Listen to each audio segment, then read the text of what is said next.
Ship में सवार एक पैसेंजर ने देखा पानी फर्श तक पहुंच गया है, क्योंकि तेजी से कैबिन में पानी भरने लगा था। I saw how quickly my cabin was filling up. देखते ही देखते चीजें बस से भी बदतर हो गईं। Things have gone from really bad to really worse. बर्फीले पानी में जब शिप 20 डिग्री टिल्ड हुआ तो यात्री असहाय महसूस किए। You're helpless at that. आखिरी टाइम में सभी लोग मान लिए कि जहाज जल्द ही पलटने वाला है। सभी मान चुके थे हम जल्द ही मरने वाले हैं। We assumed that the ship was about to flip over. I did think I was going to die. यह शिप थी MV एक्सप्लोरर। वक्त था 23 नवंबर सन 2007 का। For MS Explorer It was MV Explorer. On the night of 23rd November 2007, was the MV Explorer, passenger ship MV Explorer. आज से लगभग 60 साल पहले यानी सन 1960 से पहले अंटार्कटिका में समंदर के रास्ते सफर तय करना इम्पॉसिबल था, जिसका सबसे बड़ा रीजन था समंदर बर्फ से भरा होना। इसी वजह से नॉर्मल शिप का वहां पहुंचना नामुमकिन होता था। इसी प्रॉब्लम को देख एक स्वीडिश अमेरिकन बिजनेसमैन एरिक लिंडब्लैंड ने फैसला किया कि वे एक ऐसी जहाज का निर्माण करेंगे जिसकी हेल्प से लोगों को अंटार्कटिका तक पहुंचाने में मदद करेंगे। उनका यह करने का एक ही मकसद था, वे अंटार्कटिका को टूरिस्ट प्लेस की तरह इस्तेमाल करना चाहते थे। यानी जो लोगों का वर्षों से सपना है वे खुद अंटार्कटिका जाकर उसे देखें, एक्सपीरियंस करें, उनका ये सपना पूरा हो सकता था। उन्होंने इतने बड़े चैलेंज को भले ही एक्सेप्ट कर लिया है, पर इसे पूरा करना इतना भी आसान नहीं होगा, क्योंकि आज तक कोई भी नॉर्मल शिप अंटार्कटिका के बर्फीले इलाके में नहीं गई थी।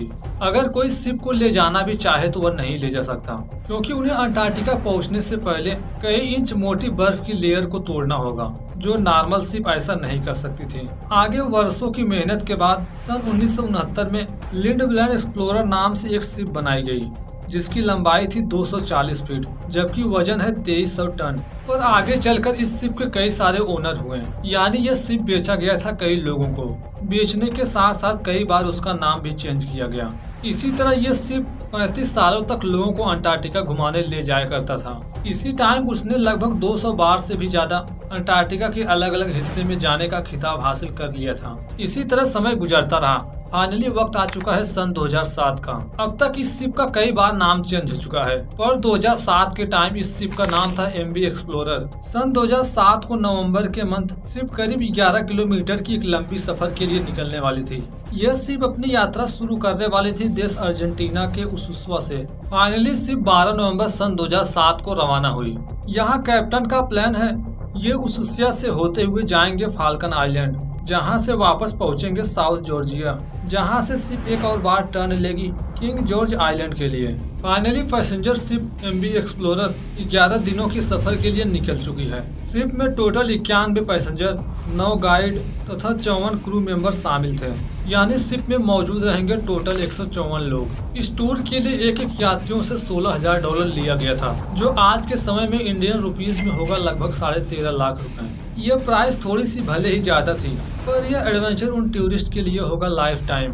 इस शिप में अलग अलग देश के पैसेंजर सवार थे, जिसमें ज्यादातर थे US के, कैलिफोर्निया तथा इंग्लैंड के। यदि इस शिप की बात करें तो यह शिप बाकी शिप की अपेक्षा थी बिल्कुल अलग, क्योंकि अब तक जितने भी शिप बर्फीले इलाके में जाते हैं जहां पर तापमान रहता है माइनस में, तो वहां जाने से पहले आइस ब्रेकर शिप सामने की बर्फ को तोड़ती रहती है। पर इस शिप के साथ ऐसा कुछ नहीं था। यह शिप थी खुद एक आइस ब्रेकर शिप की तरह, यानी इसे किसी आइस ब्रेकर शिप की जरूरत नहीं थी। यह खुद बर्फ को तोड़ते हुए बढ़ सकती थी आगे, इसलिए शिप के सेफ्टी का अच्छी तरह से ध्यान रखा गया था। सुरक्षा के लिए शिप को डबल बॉटम में डिजाइन किया गया था, यानी यदि एक लेयर के साथ कुछ हुआ भी तो दूसरी लेयर शिप को सेफ्टी प्रोवाइड करेगी। यह बिजनेस बाकी टूर की अपेक्षा सबसे रिस्की था, क्योंकि यह शिप अंटार्कटिका के जिस हिस्से में जा रही थी वहां अक्सर मौसम बदलता रहता है। फाइनली शिप लगभग 11 दिनों का सफर तय करके पहुंच चुकी थी किंग जॉर्ज आइलैंड के करीब। कैप्टन तथा बाकी क्रू मेंबर का ध्यान हमेशा सामने की ओर रहता था।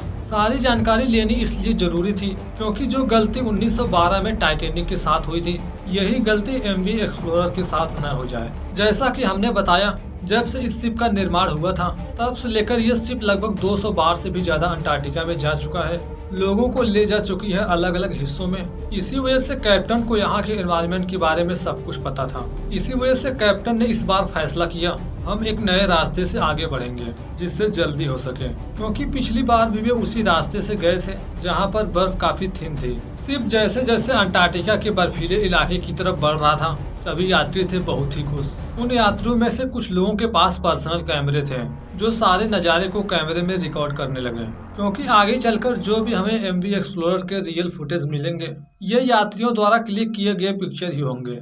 आगे शिप जैसे जैसे किंग जॉर्ज आइलैंड के करीब जा रहा था, कैप्टन को देखने को मिला पानी में बर्फ की डेंसिटी काफी ज्यादा हो रही है, जो अच्छी न्यूज नहीं थी उनके लिए, क्योंकि अब तक इन्होंने जितनी बार भी अंटार्कटिका की यात्रा की थी उन्हीं एक्सपीरियंस का सहारा लिया गया और उन्होंने जो पहले डिसाइड किया कि हम दूसरे रूट से जाएंगे उसी से जाने का फैसला किए। पर कैप्टन ये भूल चुके थे कि पिछली बार तथा इस बार में वर्षों का फासला है, ऐसे में बर्फ की लेयर पहले से मोटी हो सकती है। पर कैप्टन को पूरा उम्मीद है ऐसा कुछ नहीं होगा, सिर्फ पिछली बार की तरह इस बार भी आसानी से गुजर जाएगी। इसके बाद क्या होगा कैप्टन को अच्छी तरह से पता था, सिर्फ जैसे जैसे बर्फीले इलाके में जाएगी तो बर्फ टूटेंगे, ऐसे में बर्फ की टूटने की आवाज भी होगी जो यात्रियों को परेशान कर सकती है। इसलिए सभी यात्रियों को पहले ही अलर्ट कर दिया गया कि हम अंटार्कटिका के और नजदीक जा रहे हैं, इसलिए शिप पर आपको परेशान करने वाली आवाजें सुनाई पड़ेगी, पर आपको घबराने की कोई जरूरत नहीं। 22 नवंबर के पूरे दिन का सफर तो बिल्कुल ठीक ठाक चला, पर शाम होते होते शिप बर्फीले इलाके के बिल्कुल नजदीक पहुंच गया।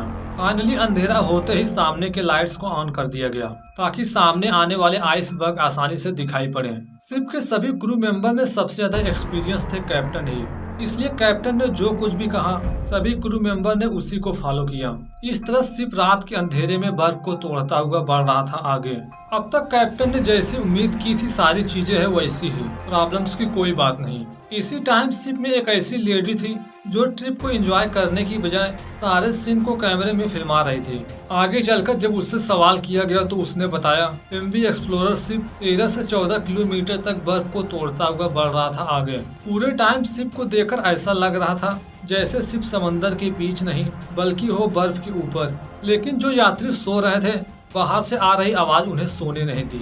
आगे लगभग 2 घंटे के सफर के बाद कैप्टन ने देखा शिप की स्पीड नॉर्मल से कहीं ज्यादा कम हो गई है, पर ऐसा इनके साथ कभी नहीं हुआ था। ऐसा तभी हो सकता है जब शिप के सामने बर्फ की लेयर मोटी हो और शिप उसे तोड़ न पा रहा हो। पर कैप्टन ने इसे जरा भी सीरियस नहीं लिया, बल्कि शिप के फुल पावर से बर्फ को तोड़ना जारी रखे। कई बार के कोशिश के बावजूद जब शिप बिल्कुल नाम मात्र का आगे बढ़ रहा था तो उसे कई बार पीछे ले जाकर सामने धक्का दिया गया, पर फिर भी शिप बहुत ही कम आगे बढ़ पा रही थी। पूरी रात सभी क्रू मेंबर बड़े मुश्किल से शिप को आगे ले जाने में बिजी ही थे। तभी 23 नवंबर सन 2007 रात के 3 बजे एक यात्री ने पाया शिप में समंदर का पानी घुस गया है, मगर पानी का पता चलने से पहले उसने एक धमाके की आवाज सुनी थी, पर इस धमाके पर किसी ने भी ध्यान नहीं दिया। दरअसल ये धमाका उस टाइम हुआ जब शिप बार बार बर्फ के चट्टान पर धक्का दे रही थी। जब वो बंदा फर्श पर उतरा तो वह देखता है कि पूरा फर्श पानी से भर चुका है। उसने जल्दी से ये बात अपने साथियों तक पहुंचाई। पानी का तापमान माइनस में था, वहाँ खड़ा रहना भी मुश्किल हो रहा है। आगे अब और देरी नहीं की गई, ये बात तुरंत कैप्टन तक पहुंचाई गई। कैप्टन को जब इसकी जानकारी मिली तो यह शिप का हिस्सा था स्टार बोर्ड वाला, यानी यह है शिप का राइट तथा लेफ्ट वाला साइड। फिलहाल कैप्टन को जैसे ही शिप में पानी भरने की जानकारी मिली वे तुरंत इसका रीजन पता करने में लग गए। सबसे पहले स्टार बोर्ड की ओर जांच शुरू की गई। धीरे धीरे बाकी यात्रियों को भी शिप में पानी भरने की जानकारी मिल गई। सभी एक एक करके बिस्तर से उठकर छत की ओर भागे। आगे चलकर ये प्रॉब्लम्स और न बढ़े, कैप्टन ने तुरंत डिसीजन लिया। सभी को लाइफ जैकेट पहनने का रिक्वेस्ट किया, पर अभी भी ये पानी शिप के किस हिस्से से अंदर आ रहा है उसका पता लगाना बहुत जरूरी था, क्योंकि जब तक उस सुराग का पता नहीं चलता शिप में पानी भरने से नहीं रोका जा सकता था। उस टाइम जब पानी का तापमान मालूम किया गया तो यह टेम्परेचर था -1 से -5 डिग्री सेल्सियस। शिप के साथ ऐसा होना कोई नॉर्मल बात नहीं थी, क्योंकि जो शिप अंटार्कटिका के कोनों कोनों में करीब 200 बार से भी ज्यादा बार जा चुकी है, उसके साथ ये होना अपने आप में सोचने वाली बात थी। फिलहाल अभी के लिए सबसे जरूरी है शिप में भरते पानी को बाहर निकाला जाए। इसके लिए कई सारे वाटर पंप इंजन का इस्तेमाल किया गया, पर पानी जितने स्पीड से शिप में इंटर कर रहा था उसे पूरी तरह से बाहर निकालना इम्पॉसिबल था। शिप में जब पानी 40% भर गया तो उन्हें लगने लगा शायद हम शिप को डूबने से नहीं बचा सकते। देरी न करते हुए 4:40 पर मेडे का कॉल किए।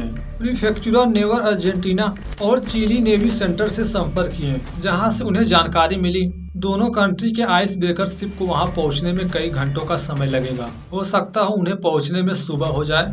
यहाँ जब तक कोई बचाव शिप पहुंच नहीं जाता तब तक के लिए कैप्टन की जिम्मेदारी है वे सभी पैसेंजर को सुरक्षित रखें। दरअसल ये प्रॉब्लम उसी टाइम हुई जब कैप्टन ने देखा कि शिप की स्पीड बिल्कुल कम हो गई है।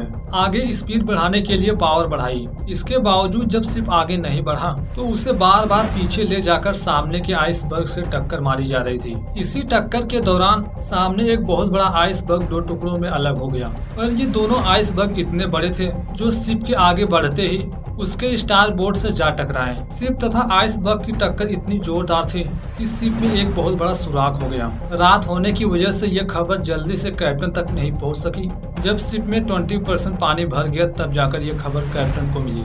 इसी टाइम कैप्टन से एक और गलती हुई थी। दरअसल उस टाइम सभी कैबिन के दरवाजे बंद नहीं थे। जब कैप्टन को इस बात पर ध्यान आया तब तक शिप में 40% पानी भर चुका था। यानी ऐसा होते ही इलेक्ट्रिक पावर कट हो गया। यानी अब ये चाहकर भी कैबिन के डोर को वापस से बंद नहीं कर सकते थे। इसका मतलब साफ था, अब शिप को डूबने से कोई नहीं बचा सकता। पर यहाँ आपके मन में एक सवाल उठता होगा कि अगर शिप डबल बॉटम का था, अगर एक बॉटम में सुराख हुआ भी तो दूसरा लेयर पानी को इंटर करने से रोक सकता था। पर असल में ऐसा नहीं था, क्योंकि हमने बताया शिप में सुराख हुआ था उसके स्टार बोर्ड की ओर। यह शिप का वह हिस्सा है जो डबल बॉटम से अलग था, यानी वह हिस्सा था सिंगल बॉटम का। यहाँ तो ये बात कंफर्म हो चुकी थी कि शिप डूब जाएगा। पर यहाँ सवाल उठता है उसमें बैठे यात्रियों का क्या होगा, क्योंकि बचाव के लिए जो भी शिप वहाँ पहुँचने वाले थे उन्हें घटना स्थल पर पहुँचने में करीब 4 से 5 घंटे लगेंगे। इसी टाइम कैप्टन को भी अपनी गलती का एहसास हुआ। दरअसल कैप्टन ने जब इससे पहले उस रूट से यात्रा की थी तो बर्फ काफी थिन थी, मगर इस बार उनका सोचना गलत साबित हुआ। इन बीते सालों में बर्फ की लेयर पहले से ज्यादा मोटी हो चुकी थी, जिसका परिणाम वे अपनी आंखों के सामने देख रहे थे। आगे चलकर उन वीडियो फुटेज की मदद ली गई जिन्हें उन पैसेंजर ने रिकॉर्ड किया था, जिसकी हेल्प से ये पता चला कि आखिर उस टाइम शिप कैसे सिचुएशन में थी, वहाँ आसपास का एनवायरनमेंट कैसा था, बर्फ कितनी मोटी थी कि शिप वहाँ से निकल नहीं सकता था। साथ ही साथ बोर्ड पर लगे फ्लैग को देखा गया तो उन्होंने पाया हवाओं की दिशा अंटार्कटिका की ओर थी, यानी शिप जिस जगह मौजूद थी उस एरिया में तूफान था। पर कैप्टन के 10 सालों का एक्सपीरियंस भी बिगड़ते मौसम को भाप नहीं सका। उनका यह कॉन्फिडेंस शिप को अंटार्कटिका की कैसे हिस्से में ले गया जो शिप के साथ सभी यात्रियों को अंटार्कटिका के समंदर में डुबा सकता था। शिप में लगातार पानी भरने के बावजूद कैप्टन को लग रहा था हम शिप को यहाँ से निकाल लेंगे, लेकिन जब जहाज एक तरफ टिल्ट होने लगा तो अनाउंसमेंट किया गया सभी यात्रियों को लाइफ बोट के साथ नीचे उतारा जाएगा। ऐसा सुनते ही पैसेंजर के बीच अफरा दफरी मच गई, क्योंकि -5 डिग्री सेल्सियस पर नीचे जाना खतरे से खाली नहीं था। पर कैप्टन को अच्छी तरह से पता है यदि सभी को जीवित बचाना है तो इन्हें लाइफ बोट के साथ नीचे उतारना ही होगा। 5:30 बजे के आसपास MV एक्सप्लोरर का इंजन बंद पड़ गया। इंजन के बंद होते ही इनके सामने एक और प्रॉब्लम आ खड़ी हुई, क्योंकि इंजन यदि और ज्यादा समय तक बंद रहा तो वह तूफानी हवा से नहीं बच पाएगा। हवाएं उसे बहाकर अंटार्कटिका के बर्फीले इलाके में ले जाएंगी। इलेक्ट्रिसिटी तो पहले से कट थी, अब तो इंजन भी बंद है। अंधेरे में ये क्या करे इन्हें भी कुछ भी समझ में नहीं आया। इन्हें बस एक ही उम्मीद है कि सुबह हो, पर अभी भी सुबह होने में कई मिनट बाकी थे। इलेक्ट्रिसिटी कट होने की वजह से सेफ जगह की तलाश भी नहीं कर सकते जहां लाइफ बोट के साथ यात्रियों को बाहर निकाला जा सके। आगे जब दूसरा कोई भी रास्ता नहीं मिला तो सुबह होने तक का इंतजार किया गया। सुबह जैसे हुआ उजाले में सभी यात्रियों को लाइफ बोट के साथ नीचे उतारा जाने लगा। लाइफ बोट में भी आकर प्रॉब्लम्स खत्म नहीं हुई थी। ठंडी ठंडी हवाएं, -5 डिग्री सेल्सियस का तापमान सभी को लगातार हाइपोथर्मिया की तरफ ले जा रहा था। ये घंटों तक बचाव टीम के आने का इंतजार करते रहे। 2 से 3 घंटे हो गए पर किसी भी शिप का अता पता नहीं।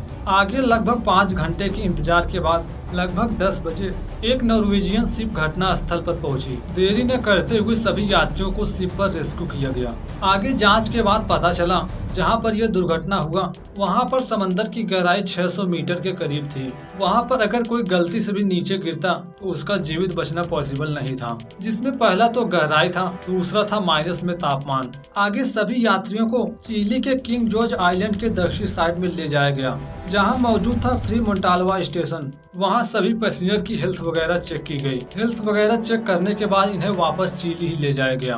पर यहाँ शुक्र था 154 लोगों में से किसी की भी डेथ नहीं हुई, सभी लोग थे बिल्कुल सुरक्षित। आगे एमवी एक्सप्लोरर के डूबने की जांच की जिम्मेदारी लाइब्रेरिया ब्यूरो ऑफ मैरीटाइम्स अफेयर्स को दी गई, जिसने 2 साल की जांच के बाद अप्रैल सन 2009 में दुर्घटना की रिपोर्ट जारी की, जिसमें यह कहा गया कैप्टन ने अनजाने तथा कम जानकारी की वजह से उस रूट को फॉलो किया जहां आइसबर्ग के होने की संभावना सबसे ज्यादा थी। पर इस हादसे के लगभग 9 साल पहले सन 1998 में जर्मनी में एक ऐसा ट्रेन हादसा हुआ जिसकी गुत्थी सुलझने में वर्षों लग गए, जिसके बारे में बात की गई है इस वीडियो में। तब तक एंजॉय कीजिए, मिलते हैं जल्दी। धन्यवाद।